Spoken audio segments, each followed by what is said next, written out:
those lines, Matt, you got what, AJ Mejia. Mm-hmm. So the stats don't tell me a whole lot. At 4 for 5, he did make all the short kicks, missed one from 40 to 49 yards. If you get into a tight game with one of these teams and are able to pull off an upset, do you have some confidence there and in the special teams overall? Because as we both know, that sometimes decides it. Yeah, that's a great question, Mark. AJ, as you said, is 4 for 5. Excuse me. He missed a long kick in the William & Mary game, and I couldn't tell. It was a rainy day. I couldn't tell if the hold was bad or if the kick got tipped or whatever.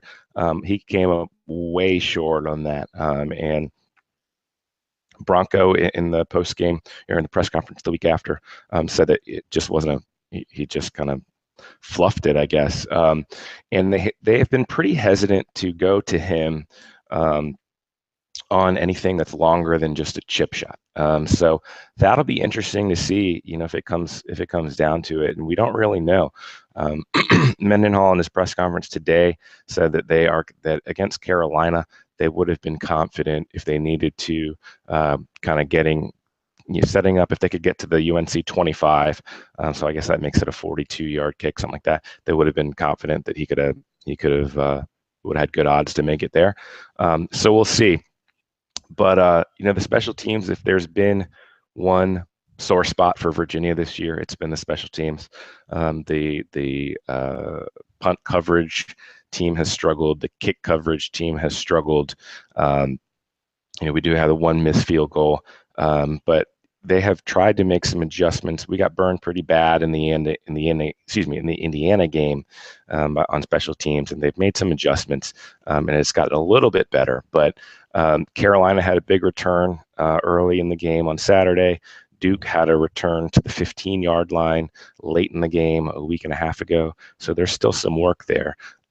I think Mendenhall would say that at the moment it's just a matter of the team lacking depth and lacking experience depth. And so, he either has to overwork his starters by putting them on special teams as well, or he has to throw in young guys that don't have a lot of experience. And those aren't choices that I think he likes.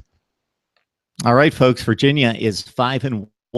They've had a bit of a sleepy schedule from a national perspective early in the season, so you might not be aware of that.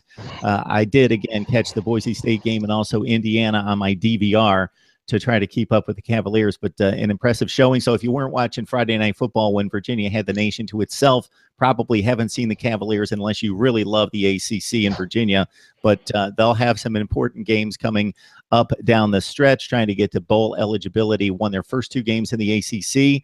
A lot of impressive opponents coming up down the stretch to test the mettle of this football team.